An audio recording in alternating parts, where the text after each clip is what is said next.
যখন বাইকের পপুলারিটি খুব বেশি থাকে তখন এই অবস্থাই হয় গাইস, কি আর বলা যাবে বলো। তো কাটাওয়ের একটা সৌন্দর্য, এত সুন্দর একটা সৌন্দর্য উপভোগ করতে করতে তোমাদের সাথে রাস্তাটাও শেয়ার করে দিচ্ছি।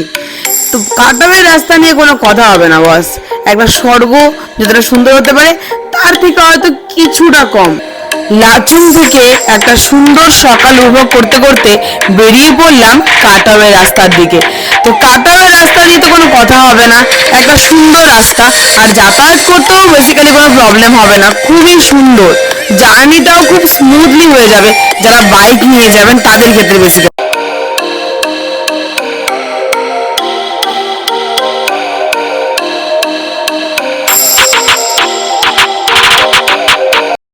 পাহাড়ের চূড়ায় মনে হচ্ছে রূপালির চাদর পড়ে আছে। তো বরফের সৌন্দর্য দেখতে এতটা ভালো লাগছিল যে কাটাও আমার কাছে একটা স্বর্গের জায়গা মনে হচ্ছিল। কিন্তু ঠান্ডায় পুরো হাত পা জমে যাচ্ছিল গাইস। তো আগুন তাপাতেই লাগবে। তো ওখানে একটা বাড়িতে মোটামুটি আমরা ভিক্ষার মতো চেয়ে ওখানে বসেছিলাম যে আমাদের একটু আগুন তাপাতে, যেন মরে যাব।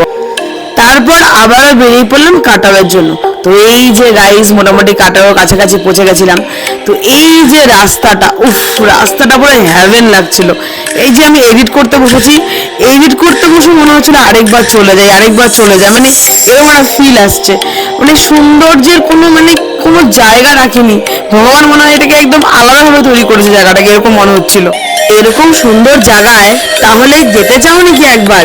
তাহলে চলেই যাও সবাই, একবার ঘুরে আসো সুন্দর জায়গাটা, আর ফিল করে আসো সৌন্দর্যের একটা আলাদাই উদাহরণ।